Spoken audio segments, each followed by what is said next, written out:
নমস্কাৰ, এই মুহূৰ্তত আহি পৰিছে ৰাতিপুৱাৰ কেইবাটাও গুৰুত্বপূৰ্ণ খবৰ। আজি হৈছে 24 জানুৱাৰী। পঞ্চায়ত নিৰ্বাচনক লৈ অসমৰ মুখ্যমন্ত্ৰী ডক্টৰ হিমন্ত বিশ্ব শৰ্মাই কেইবাটাও নতুন নিৰ্দেশনা জাৰি কৰিছে। লগতে আত্মসহায়ক মহিলাৰ একাউণ্টত সোমাব 10,000 কোটি টকা। নতুন বছৰৰ মাজতে অসমৰ মুখ্যমন্ত্ৰী ডক্টৰ হিমন্ত বিশ্ব শৰ্মাই জনতাৰ বাবে দিলে কেইবাটাও বৃহৎ ঘোষণা। কেৱল এয়াই নহয়, ৰেচন কাৰ্ড থাকিলে জনতাই লাভ কৰিব প্ৰত্যেক মাহতে 2,000 কোটি টকা। যদি আপোনাৰ পোষ্ট অফিচৰ একাউণ্ট আছে তেন্তে আপোনাৰ বাবে এটা ভাল খবৰ। পোষ্ট অফিচৰ একাউণ্ট থাকিলে আপোনাক চৰকাৰে প্ৰদান কৰিব 20,000 কোটি টকা আৰু তাৰ বাবে আপোনালোকে কৰিব লাগিব আবেদন। আপুনি কেনেকুৱাকৈ আবেদন কৰিব সম্পূৰ্ণকৈ জনাই দিয়া হ'ব। লগতে ৰাজ্যজুৰি এলাৰ্ট জাৰি কৰা হৈছে। কেইবাটাও ৰাজনৈতিক খবৰৰ লগতে অৰাজনৈতিক খবৰ যুগুত কৰা হৈছে আজিৰ দিনটোত। গোটেই অসম তথা ভাৰতৰ বিভিন্ন প্ৰান্তৰ পৰা যুগুত হৈছে কেইবাটাও ডাঙৰ খবৰ। এনেবোৰ খবৰ নিতৌ পাই থাকিবলৈ চেনেলটি ছাবস্ক্ৰাইব কৰি ভিডিঅ'টো এটা লাইক কৰিবলৈ নাপাহৰিব। আজিৰ আমাৰ প্ৰথম খুবেই গুৰুত্বপূৰ্ণ খবৰ হৈছে অসমবাসীৰ বাবে এটা ডাঙৰ খবৰ। পঞ্চায়ত নিৰ্বাচনক লৈ গুৱাহাটী উচ্চ ন্যায়ালয়ৰ ডাঙৰ সিদ্ধান্ত। ৰাজ্যৰ সকলো পঞ্চায়ততে সদ্যহতে পাতিব পঞ্চায়ত নিৰ্বাচন আৰু পূৰ্বে ন্যায়ালয়ে দিয়া সিদ্ধান্তত স্থগিতাদেশ খণ্ড বিচাৰপীঠে আৰু পূৰ্বে 9খন পঞ্চায়তৰ নিৰ্বাচনত জাৰি কৰা হৈছিল স্থগিতাদেশ আৰু 6 ফেব্ৰুৱাৰীত পুনৰ গোচৰটোৰ হ'ব শুনানি। স্থগিতাদেশ সন্দৰ্ভত চৰকাৰে খণ্ড বিচাৰপীঠত কৰিছিল আবেদন। হয় বন্ধু-বান্ধৱীসকল, পঞ্চায়ত নিৰ্বাচনক লৈ কেইবাটাও গুৰুত্বপূৰ্ণ আপডেট প্ৰকাশ পাইছে। যদি পঞ্চায়ত নিৰ্বাচনক লৈ জনতাৰ কিবা মন্তব্য কৰিব লগা থাকে আপোনালোকৰ মন্তব্যটো নিশ্চয় কমেণ্ট বক্সত জনাব। তাৰপিছত অসমবাসী ৰাজক জনসমৰ পৰৱৰ্তী খুবেই গুৰুত্বপূৰ্ণ খবৰ। লগতে এটা ডাঙৰ খবৰ, লাখপতি হ'বৰ বাবে আহি গ'ল নতুন ডাঙৰ সুবিধা।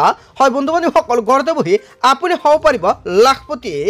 আপুনি কেৱল আৰম্ভ কৰক এটা মাত্ৰ ব্যৱসায়। দোকান আন ব্যৱসায়ৰ উপৰিও হাঁহ কুকুৰা গৰু ছাগলী পালন কৰি হ'ব পাৰিব আপুনি স্বাৱলম্বী। মূলধন নহ'লেও কথা নাই, আপুনি ইচ্ছা কৰিলেই ঘৰতে আহি আপোনাক দিব আপোনাক মূলধন। ডিমুৰ সাবিত্ৰী আৰু ৰীতামণি দেখুৱাইছে আদৰ্শ। বছৰি 2 লাখ টকা পৰ্যন্ত ঘৰতে বহি উপাৰ্জন কৰিছে বহু মহিলাই। কেৱল মাত্ৰ ইচ্ছা প্ৰকাশ কৰিলে ঘৰতে দিব আপোনাক টকা। কিন্তু কৰ পৰা লাভ কৰিব এই ঋণৰ সুবিধা? কিদৰে কৰিব আপুনি আবেদন? শিৱসাগৰৰ নিতাই পুখুৰীৰ বন্ধন বেংকৰ সৈতে যোগাযোগ কৰিলে আপুনি লাভ কৰিব এই সুবিধা। কেৱল এয়াই নহয়, আপোনাৰ ওচৰে পাজৰে থকা বন্ধন বেংকৰ পৰাও আপুনি এই সুবিধা ল'ব পাৰিব। যদি আপোনাৰ ঋণৰ প্ৰয়োজন হৈছে তেনেক্ষেত্ৰত নিশ্চয় আপুনি এতিয়া বন্ধন বেংকত গৈ যোগাযোগ কৰক। তাৰপিছত অসমবাসী ৰাজক জনসমৰ পৰৱৰ্তী খুবেই গুৰুত্বপূৰ্ণ খবৰ। লগতে এটা ডাঙৰ খবৰ, ৰাজ্যত হঠাৎ নামিছে প্ৰচণ্ড শীত। প্ৰান্তে প্ৰান্তে পৰিছে পাতলীয়া বৰষুণ আৰু প্ৰচণ্ড কুঁৱলী। 22খন জিলাত জাৰি কৰা হৈছে য়েলো এলাৰ্ট। 24 জানুৱাৰী পৰ্যন্ত জাৰি কৰা হৈছে এলাৰ্ট। অধিক নিম্নগামী হৈছে পাৰাস্তম্ভ। কেৱল এয়াই নহয়, হিমপ্ৰবাহে টৌ খেলিছে সমগ্ৰ অসমত। আজি গুৱাহাটীত সৰ্বনিম্ন তাপমাত্ৰা 16 আৰু সৰ্বাধিক 24 ডিগ্ৰী চেলছিয়াছ আছিল 23 জানুৱাৰীত। লগতে কোকৰাঝাৰ, ধুবুৰী, দক্ষিণ শালমাৰা, বঙাইগাঁও, গোৱালপাৰা, বজালী, নলবাৰী, কামৰূপ গ্ৰাম্য, গুৱাহাটী।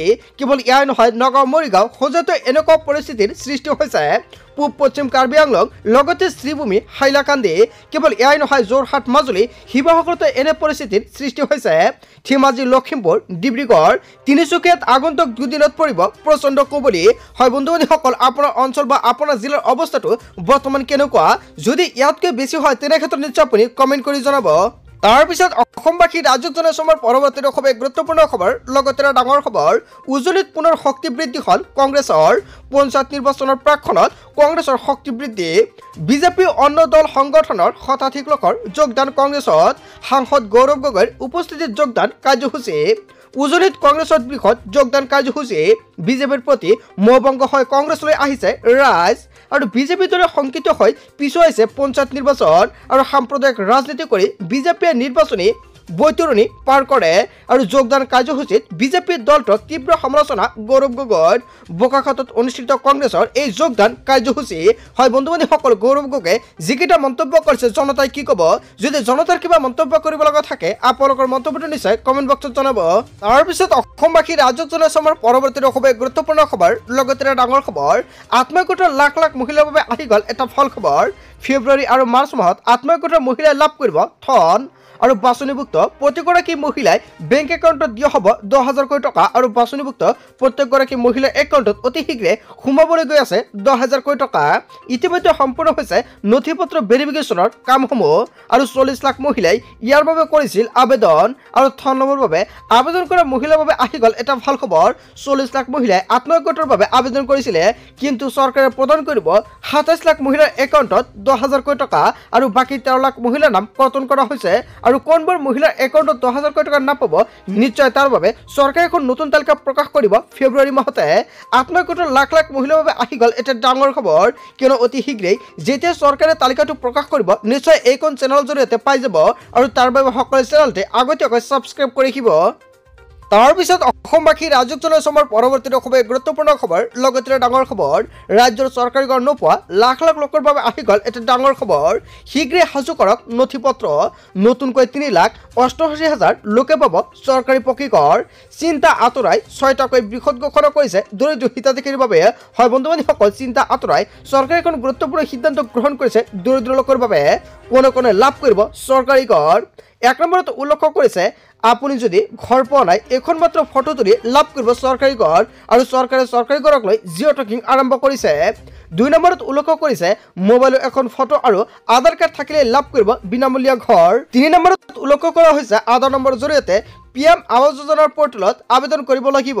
আৰু 4 নম্বৰত উল্লেখ কৰিছে 15,000 টকা মাহিলী আয় হ'লেও লাভ কৰিব বিনামূলীয়া চৰকাৰী ঘৰ। 5 নম্বৰত উল্লেখ কৰিছে দুচকীয়া বাহন থাকিলেও আপুনি লাভ কৰিব বিনামূলীয়া ঘৰ।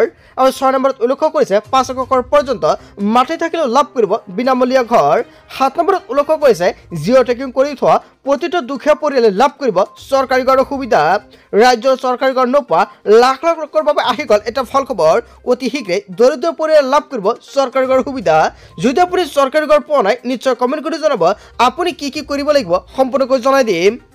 তাৰপিছত অসমবাসী ৰাজুক জনাই চমৰ পৰৱৰ্তী খুবেই গুৰুত্বপূৰ্ণ খবৰ, লগতে ডাঙৰ খবৰ। ভাল খবৰ আহিল অংগনবাড়ী ৰন্ধন আৰু আশা কৰ্মী সহায়িকাৰ বাবে এটা ভাল খবৰ, কিয়নো শীঘ্ৰেই মাননি বৃদ্ধি পাব অংগনবাড়ী ৰন্ধন আৰু আশা কৰ্মীৰ সহায়িকাসকলৰ বাবে। মাননি বৃদ্ধিৰ বাবে ৰাজ্যৰ বিত্ত আয়ুক্তৰ নেতৃত্বত গঠন কৰি দিয়া হৈছে কমিটি। কমিটিৰ পৰামৰ্শৰ ভিত্তিত বিত্তীয় বৰ্ষৰ বাজেটত কৰা হ'ব নতুন ঘোষণা। আৰু সংবাদমেলযোগে কেইবাটাও গুৰুত্বপূৰ্ণ মন্তব্য কৰিছে অসমৰ মুখ্যমন্ত্ৰী ডক্টৰ হিমন্ত বিশ্ব শৰ্মাই। ভাল খবৰ আহিল অংগনবাড়ী ৰন্ধন আৰু আশা কৰ্মী সহায়িকাৰ বাবে। তাৰপিছত অসমবাসী ৰাজুক জনাই চমৰ পৰৱৰ্তী খুবেই গুৰুত্বপূৰ্ণ খবৰ, লগতে ডাঙৰ খবৰ। SBIৰ প্ৰতিগৰাকী গ্ৰাহকলৈ আহি গ'ল এটা ভাল খবৰ। কেৱল এয়াই নহয়, ডিজিটেল সংস্কৰণলৈ নতুন ৰূপত আহি গ'ল SBI। মাত্ৰ এটা মেছেজতে ঠাইতে লাভ কৰিব কেইবাটাও সুবিধা। ঘৰতে বহি সুবিধা পাবলৈ হাই বুলি লিখি পঠিয়াওক এটা মেছেজ। বেংক ATM লৈ নোযোৱাকৈ হোৱাটছআপ যোগেতে পাব বিশেষ তথ্য। বেংক বেলেঞ্চ মিনি ষ্টেটমেণ্ট আৰু কৰিব পাৰিব এটা মাত্ৰ মেছেজতে। আপোনাৰ বেংক একাউণ্টৰে সংলগ্ন মোবাইলৰ নম্বৰৰ পৰা পঠিয়াব লাগিব মেছেজ। আৰু KYC আপডেট কৰিবলৈ আপুনি যাব নালাগে বেংকলৈ। একাউণ্টৰ ষ্টেটমেণ্ট লগতে পেঞ্চন শ্লিপ লাভ কৰিব হোৱাটছআপ যোগেতে। আৰু এনে সুবিধা পাবলৈ 9022690226 হোৱাটছআপ নম্বৰত টাইপ কৰক হাই বুলি। আৰু SBIৰ প্ৰতিগৰাকী গ্ৰাহকলৈ আহি গ'ল এটা ভাল খবৰ। এতিয়া আপুনি অতি সহজতে এইসমূহ সুবিধা উপলব্ধ হ'ব আপোনাৰ মোবাইল ফোনত। যদি আপোনাৰ SBIৰ বেংক একাউণ্ট আছে তেন্তে আপোনাৰ বাবে এটা ডাঙৰ খবৰ আহি পৰিছে। আৰু আজিৰ ভিডিঅ'টো আপোনালোকে বেছিকৈ শ্বেয়াৰ কৰি দিব যাতে সকলোৱে গম পায় SBIৰ গ্ৰাহকসকলে। তাৰপিছত অসমবাসী ৰাজুক জনাই চমৰ পৰৱৰ্তী খুবেই গুৰুত্বপূৰ্ণ খবৰ, লগতে ডাঙৰ খবৰ। আজি কৰি লওক 4টা গুৰুত্বপূৰ্ণ কাম, অন্যথা বঞ্চিত হ'ব PM কিষাণৰ 19 নম্বৰ কিস্তি লাভৰ পৰা। ফেব্ৰুৱাৰী মাহতে দেশৰ কৃষকে লাভ কৰিব PM কিষাণৰ 19 নম্বৰ কিস্তিৰ ধনৰাশি। ফেব্ৰুৱাৰী মাহৰ পূৰ্বে কৰি লওক 4টা ডাঙৰ কাম। হিতাধিকাৰীয়ে আজিৰ ভিতৰতে কৰি লওক KYC আপডেট। KYC আপডেটৰ বাবে CSC চেণ্টাৰলৈ যাওক আজিয়ে। ঘৰতে বহি কৰিব পাৰিব KYC আপডেটৰ কাম। pmkisan.gov.in ৱেবছাইটত ঘৰতে বহি কৰিব পাৰিব আপডেট। হিতাধিকাৰীয়ে খোলা ৰাখক বেংক একাউণ্টৰ DBT মাধ্যম আৰু DBT অন কৰিবৰ বাবে যোগাযোগ কৰক সংশ্লিষ্ট বেংক বিষয়ৰ সৈতে। লগতে কৃষকৰ কৃষিভূমিৰ প্ৰমাণপত্ৰ পুনৰীক্ষণ কৰাটো বাধ্যতামূলক।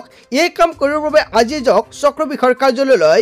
PM কিষাণৰ হিতাধিকাৰীয়ে বেংক একাউণ্টৰ সৈতে আজি লিংক কৰক আধাৰ কাৰ্ড আৰু আপডেট হৈ থকা আধাৰ কাৰ্ডহে লিংক কৰিব পৰা হ'ব বেংক একাউণ্টৰ সৈতে হয় বন্ধুসকল কেইবাটাও গুৰুত্বপূৰ্ণ আপডেট মুকলি আহিছে গোটেই অসম তথা ভাৰতৰ বিভিন্ন প্ৰান্তৰ পৰা যুগুত হৈছে কেইবাটাও ডাঙৰ খবৰ এনেবোৰ খবৰ নিতৌ পাই থাকিবলৈ চেনেলটি ছাবস্ক্ৰাইব কৰি ভিডিঅ'টো এটা লাইক কৰিবলৈ নাপাহৰিব। সো থেংক ইউ ফৰ ৱাচিং ফুল ভিডিঅ'।